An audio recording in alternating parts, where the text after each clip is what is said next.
Take a look at the Suzuki starting grid with Carmichael, Sebastian Tortelli. Tortelli, he was leading in points the last 2 seasons before injuries chipped into his performance. Mike LaRocco, former 250 and 500 outdoor champion. Stefan Roncada, last year a 125 Supercross champion. Can John Dowd, who's now riding a KTM, get back into the swing of things, along with David Villeman, whose Supercross season was rather disappointing.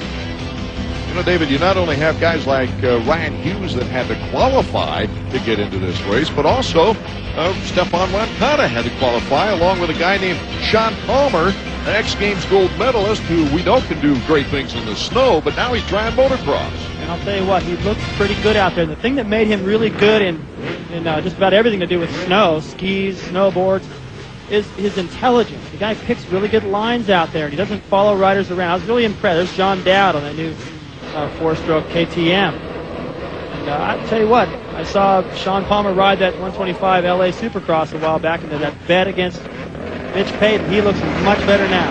To the right of Carmichael, Spud Walters. He won his qualifier. He's on a 4-stroke. Gates down. The 250 first Moto of the year underway, and a great start for Carmichael. Hughes with a good start, as well as John Dowd, down number 16. But it's Carmichael taking the early lead. Here's Hughes coming up, showing a tire to Carmichael. Hughes makes the cut, and then slips out. He's not the only one. Look out, carnage. Ricky Carmichael hits the hay bale. Carmichael goes off the track, and Hughes is right there in second place. A new leader, number 934, David Villeman on the 2-stroke Yamaha. Ricky having to go through the desert to get back on the track. He's got to go back down and do that whole portion of the racetrack again just to get back where he was. I'd be surprised if he didn't bend the motorcycle.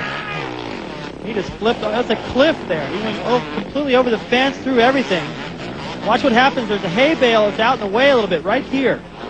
He should have probably noticed that during that warm-up lap. He comes up wide, hits it. That's what starts his problems. He's not going to save that. He's headed right for the downhill. While that was going on, Villeman, that crafty Frenchman, snuck around the inside into the lead. About a 7-2 on that dive. Didn't have his feet together when he hit the dirt. Here's Hughes, number 120 on the Honda 4-stroke, and the premier for this machine in the AMA Motocross Series. There's not been really much talk about Villeman coming into this race. It's all been Carmichael, Tortelli, Hughes on the 4-stroke, and Villeman leads it. He's pulling away, too.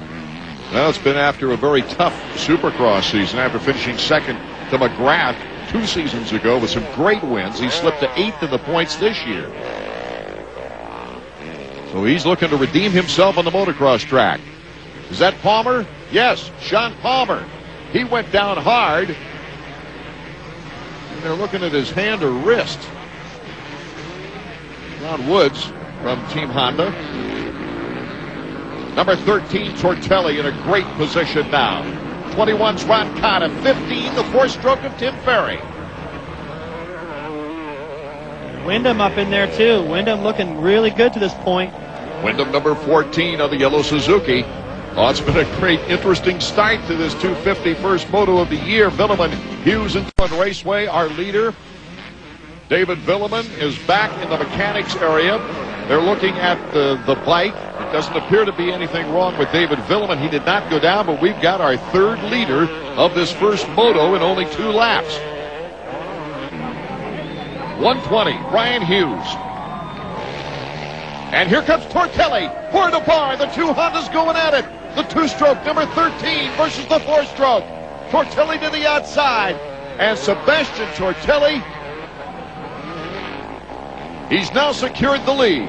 And look at that, number 15 on the 4-stroke, Tim Ferry, not that far away. So Tortelli's got Hughes back there on the new 450. Ferry, who's been hot lately on that proven 426. He can't even hear himself think. There's so much noise going on back there. Are you saying the 4-stroke is a noisy machine? It's loud. We can hear. It's the only bike you can hear going around the track. I think that speaks for itself right there. That's why I was sitting down. You could hear it going around that corner, that's for sure. Tortelli in the lead. He loves this place. He dominated both motos 2 years ago. Last year he was runner-up here at Glen Helen. Let's get a new fix now on David Billiman. Davey? Guys, check it out down here in the pits. David Billiman had to pull in as your early leader for Team Yamaha. Billiman had a terrible Supercross series. His luck has followed him outdoors. Had the early lead, got a flat tire, pulls in. All the Yamaha mechanics doing what they can to get him back in the race. It's a long outdoor national season. Every point counts. Normally a guy would pull out the flat tire, but they're going to try and get him back out there and see what they can salvage. Good idea to put Billiman back out on the track so he can see what happens to the track, so he can put in a strong second moto. And if I were him, I'd jump in behind the leaders when they came by, get used to that pace. Ricky Carmichael is flying. He passed 13 riders in the last lap alone. That last lap, I had him the same lap time as Tortelli. He's not catching these guys, but he's catching everybody in between. He still has a chance at the top. Whoa. Tim Ferry darn near went for a ride there. What a save. That stuff takes energy, though. Every time you start adding those up, pretty soon they wear on you. You can see the interval there, first, second, and third. Watch Ferry right here. He's drifting a little bit wide. See the rock right there? His front wheel's going to run right over it. Yeah, it looks like he's going down right there.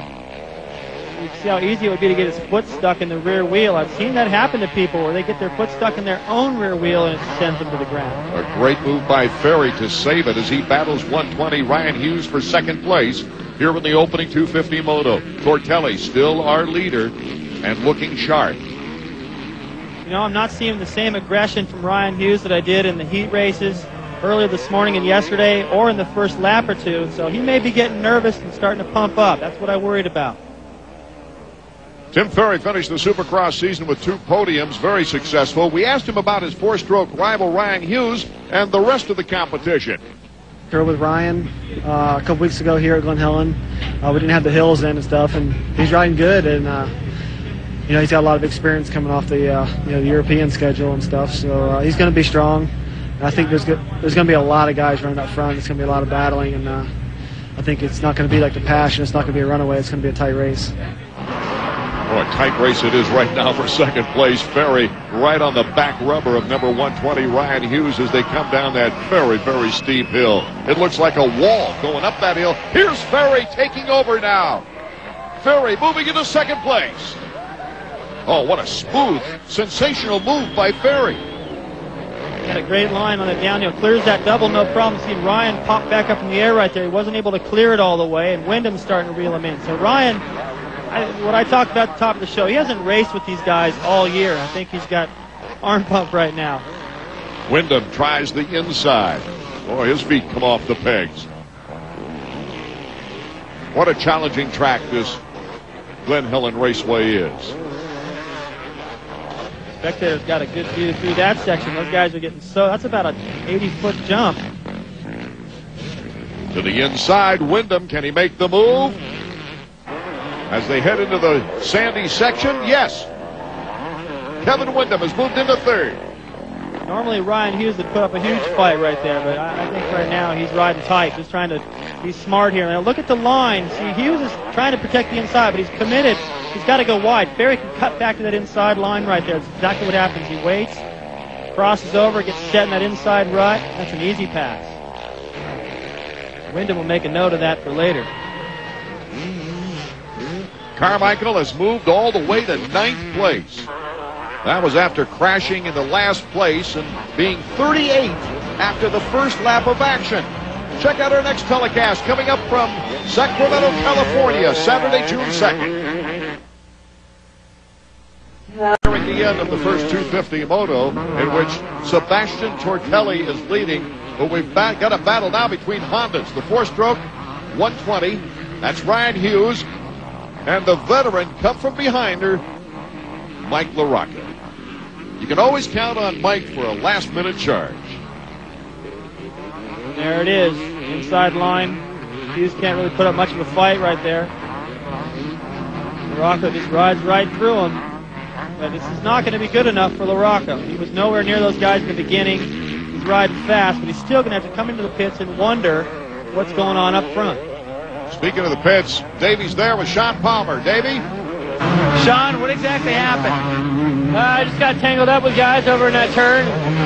The guy flew off his bike, shoved me into the wall, into the fencing, and I'm out. Pretty much wasted 3 months of my life to come out and do nothing. What about next week? We'll see how this goes. I don't know. Probably be sore. I mean, I'm going to try to ride next week, but we'll see.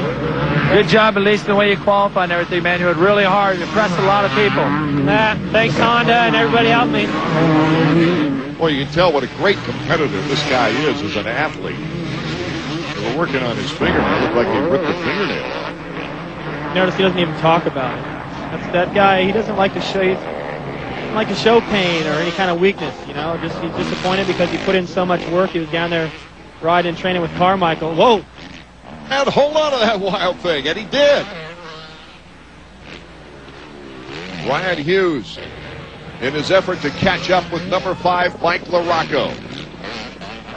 I don't think that's going to happen. Look at the distance that LaRocco already put on him. LaRocco's still riding strong. I think if that is, in fact, arm pump or whatever, slowing Ryan down a little bit. Plus, it's the first time he's actually raced the bike in this kind of competition. They could be needing to make adjustments there, but he's just not charging like he normally does. He's not charging like he did in his heat race yesterday and this morning. Watch this.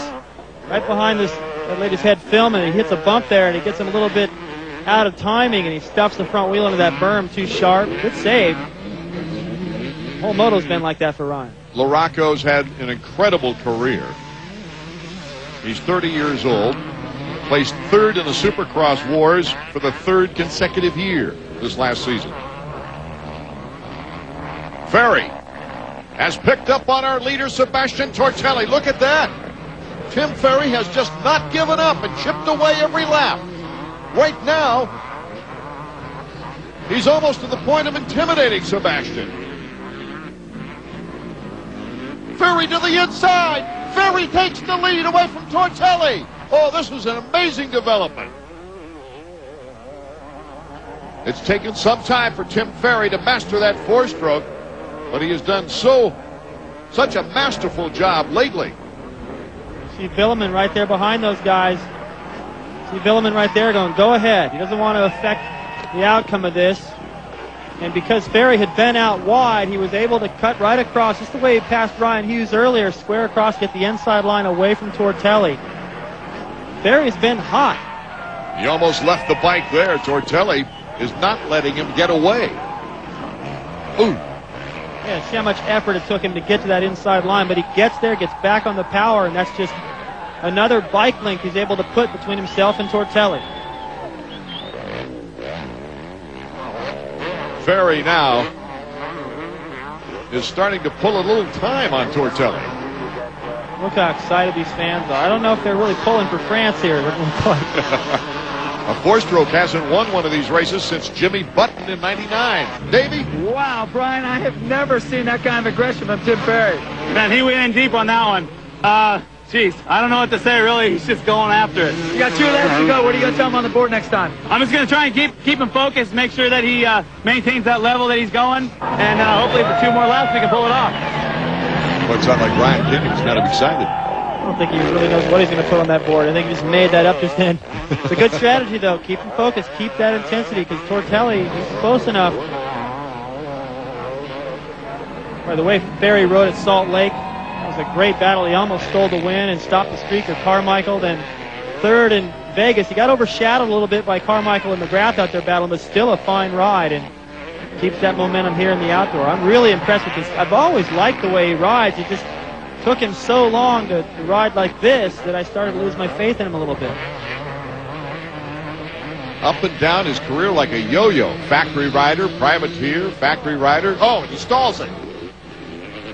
A bad break. Villeman stops right behind him, almost to protect him. Well, he's in that deep rut. He couldn't go anywhere. But, yeah, he might have tried to help a little bit if somebody came along. They're under the same tent. What a break for Tortelli, because it looked like Ferry was getting away from him. Our new leader again is Sebastian Tortelli. Got a great break there. But the two of them were so far away from everybody. Ferry is still in 2nd place. RPM tonight, Monday through Friday, 7 p.m. on ESPN2.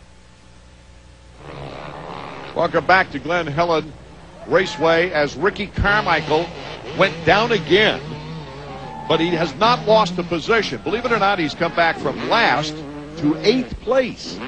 That's the second time he's been down here in the opening moto. That could have some effect on the confidence level as we enter the final lap with Sebastian Tortelli. Ricky fell in the exact same place. Doesn't seem like when he falls, it really bothers him that much, Art. It seems like it just motivates him. Look how aggressive he's riding. It's the last lap. There's no one he can catch, and he's pinning it. Meanwhile, our leader, Sebastian Tortelli, is weeding through some lapped riders. This would be his first moto win since the opening moto of the final motocross race last year. Look out. He almost got sandwiched. He won the opening moto at Steel City last year. And this has got to be a refreshing change from the very difficult Supercross season he just went through. He does so well in those deep ruts. All down the lower portion of this track, the ruts are just up to the foot pegs. You can see he really needed to get through those lapped riders. He was worried about Ferry back there because he's not far behind. The checkers are out. The checkers are waving for Sebastian Tortelli. He loves to win opening rounds. And Tim Ferry, after a side-by-side battle with Tortelli, takes second place. Kevin Windham rounding out the top three. LaRocco and Hughes the top five. Spud Walters in the top 10 as we go down to Davey to hear from our winner. Davey?